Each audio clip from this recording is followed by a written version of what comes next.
Hello and welcome to प्रावी पीएड classes. आज के वीडियो में आपके साथ में बरकतुल्लाह विश्वविद्यालय भोपाल के बीएससी और बीकॉम के फाउंडेशन कोर्स का जो सेकंड पेपर है उसका पार्ट बी जो है योगा एंड मेडिटेशन उसकी आंसर की लेकर आई हूँ।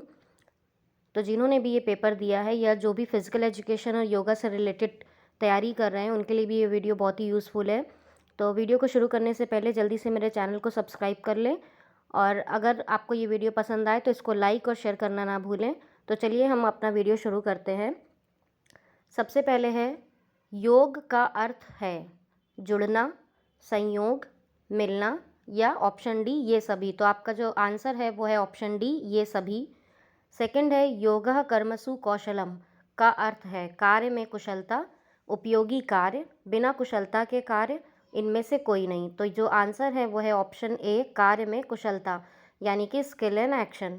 थर्ड है महर्षि पतंजलि के अनुसार योग की परिभाषा है। महर्षि पतंजलि के अनुसार जो डेफिनेशन दी गई है वो है ऑप्शन ए योगस्य चित्त वृत्ति निरोधा। तो आपका ऑप्शन ए सही है। नेक्स्ट है कौन सा प्राणायाम सर्दियों के समय किया जाना चाहिए। तो ऑप्शन जो हैं वो हैं चंद्रभेदी, भस्त्रिका, शीतकारी और शीतली। तो मैं आपको यहाँ बता दूं कि चंद्रभेदी प्राणायाम नहीं होता है, सूर्य भेदन अगर ऑप्शन होता तो वो बिल्कुल सही होता, क्योंकि सूर्य भेदन प्राणायाम को सर्दियों में करते हैं जिससे कि हमारा बॉडी जो है वो अच्छे से वार्म हो सके, जिससे कि हमें ठंड ना लगे। तो यहाँ पर मुझे कोई भी आंसर इसका सही नहीं लग रहा है। नेक्स्ट है पातंजल योग सूत्र में कितने नियम दिए गए हैं। तो इसमें 5 नियम दिए गए हैं। ऑप्शन सी आपका सही है। नेक्स्ट है श्वास रोकने को प्राणायाम में क्या कहते हैं। रेचक, पूरक, कुंभक और मुद्रा। तो इसका ऑप्शन है सी कुंभक। कुंभक को श्वास रोकना बोलते हैं। नेक्स्ट है महर्षि पतंजलि के अनुसार प्राणायाम का अर्थ है श्वास की तकनीक, कुंभक, श्वास पर नियंत्रण या इनमें से कोई नहीं। तो इसका ऑप्शन है सी श्वास पर नियंत्रण। नेक्स्ट है भुजंगासन लाभदायक है अस्थमा में, कमर दर्द में, गर्दन दर्द में या ये सभी। तो ऑप्शन डी सही है, ये सभी। जानु शीर्षासन किस आसन वर्ग के अंतर्गत आता है। ऑप्शन है आपके खड़े होकर, बैठकर, पेट के बल लेटकर और पीठ के बल लेटकर। तो जानु शीर्षासन आसन को बैठकर किया जाता है। तो ऑप्शन बी सही है। नेक्स्ट है मोटापा प्रबंधन के लिए कौन सा आसन सबसे उपयुक्त है। ऑप्शंस हैं धनुरासन, पश्चिमोत्तानासन, पादहस्तासन और ये सभी। तो ये तीनों ही आसन जो हैं वो मोटापा प्रबंधन के लिए उपयुक्त आसन है। तो ऑप्शन डी ये सभी। नेक्स्ट है भोजन के तुरंत बाद निम्नलिखित में से कौन सा आसन किया जाता है। ऑप्शंस हैं वज्रासन, त्रिकोणासन, हलासन और पद्मासन। तो ऑप्शन ए वज्रासन सही आंसर है। नेक्स्ट है निम्नलिखित में से कौन सा प्राणायाम गर्मियों में करना चाहिए। उज्जयी, नाड़ी शोधन, शीतली और भ्रामरी। तो शीतली प्राणायाम को गर्मियों में किया जाता है जिससे कि हमें ठंडक मिल सके। नेक्स्ट है निम्नलिखित में से कौन सा शरीर संवर्धनात्मक आसन है। पद्मासन, शवासन, मकरासन और हलासन। तो हलासन जो है वो हमारा बॉडी इन्हेंसिंग आसन है यानी संवर्धनात्मक आसन है। इसका ऑप्शन डी सही है। नेक्स्ट है अनुलोम विलोम प्राणायाम शुरू किया जाता है दाएं नथुने से, बाएं नथुने से, मुख द्वारा और दोनों नथुनों से। तो जो शुरुआत होती है अनुलोम विलोम प्राणायाम की वो बाएं नथुने यानी कि जो आपका लेफ्ट नॉस्ट्रिल होता है उससे। नेक्स्ट है षट कर्म का वर्णन किस ग्रंथ में नहीं किया गया है। तो षट कर्म का वर्णन जो है घेरन संहिता, हठ प्रतिपिका, पातंजल योग सूत्र और हठ रत्नावली में से ऑप्शन डी जो है हठ रत्नावली इसमें नहीं किया गया है। नेक्स्ट है शीतली प्राणायाम के अभ्यास में श्वास ली जाती है बाएं नथुने से, मुख द्वारा, दाएं नथुने से और दोनों नथुनों से। तो शीतली प्राणायाम में जो हम श्वास लेते हैं वो हम अपने मुख से लेते हैं यानी मुंह के द्वारा। तो ऑप्शन बी आपका सही है। नेक्स्ट है नौली क्रिया अंग है मुद्रा का, षटकर्म का, प्राणायाम का या आसन का। तो नौली क्रिया जो है वो षटकर्म का ही एक अंग है। नेक्स्ट है हठ योग के अनुसार ईड़ा को क्या कहा जाता है। सूर्य, चंद्र, सुषुम्ना और पिंगला।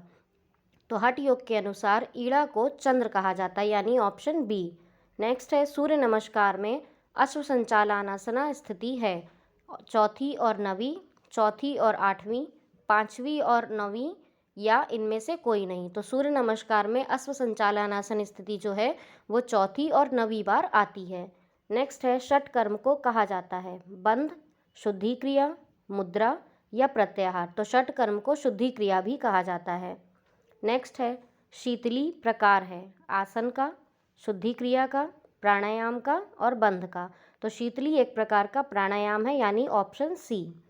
शवासन किस प्रकार का आसन है? शीतलीकरण, ध्यानात्मक, शरीर संवर्धनात्मक या इनमें से कोई नहीं। तो ऑप्शन ए शिथिलीकरण यानी कि आपका जो रिलैक्सेटिव आसनास होते हैं उनमें शवासन काउंट होता है।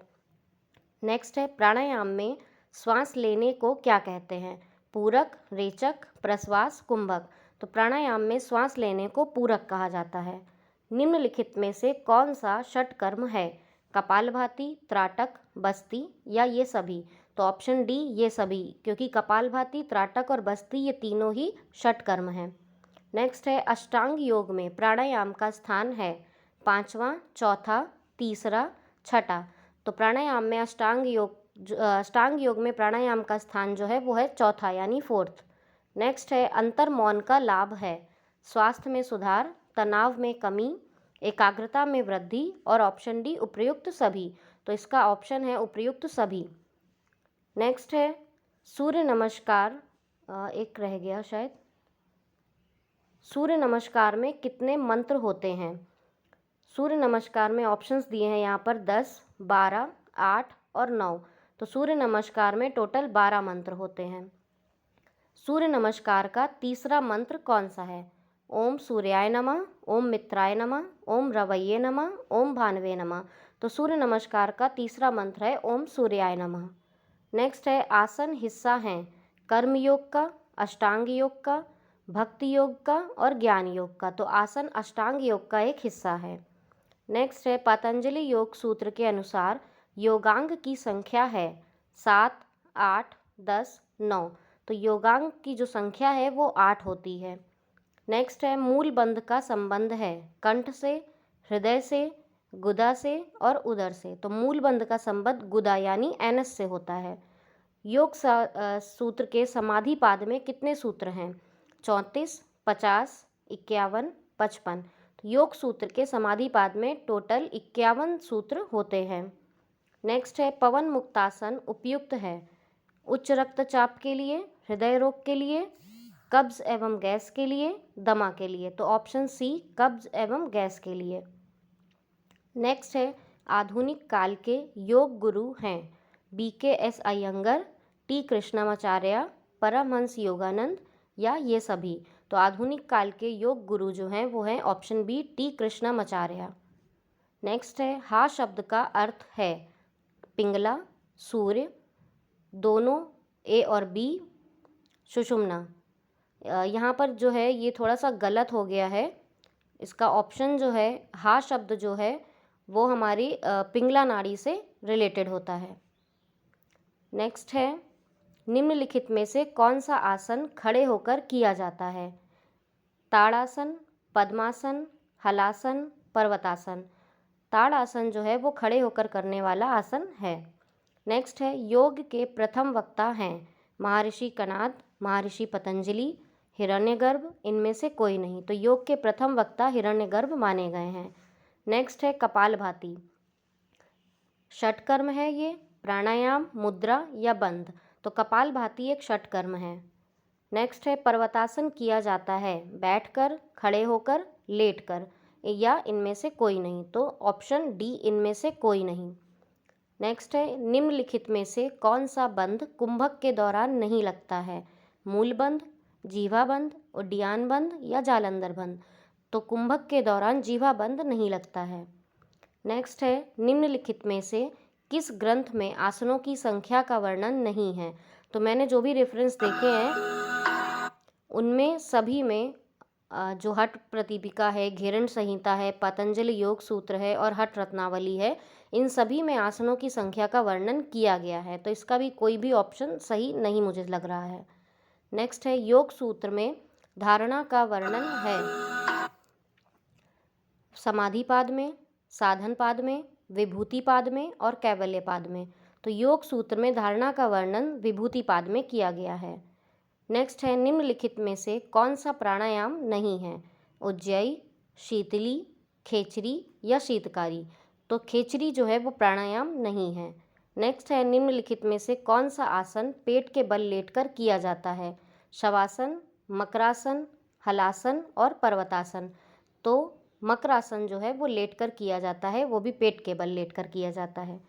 उड्डयन बंद किया जा सकता है बैठकर, खड़े होकर, लेटकर या ऑप्शन डी दोनों, ए और बी। तो इसका ऑप्शन जो है वो है दोनों, यानी बैठकर और खड़े होकर दोनों तरह से उड्डयन बंद किया जा सकता है। नेक्स्ट है सूर्य नमस्कार के दौरान दूसरी स्थिति कौन सी है? भुजंगासन, हस्तोत्तानासन, पादहस्तासन, पर्वतासन। तो सूर्य नमस्कार के दूसरी जो स्थिति होती है वो है हस्तोत्तानासन। नेक्स्ट है अष्टांग योग में यम का स्थान है पहला, चौथा, पांचवा या दूसरा। तो अष्टांग योग में यम का पहला स्थान है। ओम ध्यान से किसका नाश होता है? क्रोध का, तनाव का, अवसाद का या ये सभी। तो ओम के ध्यान से इन सभी जो है ऑप्शन डी ये सभी चीज़ें होती हैं। नेक्स्ट है जल नेति क्रिया संबंधित है नाक से, हृदय से, गुदा से या उदर से। तो जल नेति क्रिया नाक से संबंधित होती है। लास्ट है वस्त्र धोती के लाभ हैं कब्ज में और गैस में, एसिडिटी में, कफ में या उपयुक्त सभी। तो इसका जो आंसर है वो है ऑप्शन डी उपयुक्त सभी। तो अगर आपको ये वीडियो पसंद आया हो तो जल्दी से इसको लाइक, शेयर और सब्सक्राइब करना ना भूलें। धन्यवाद।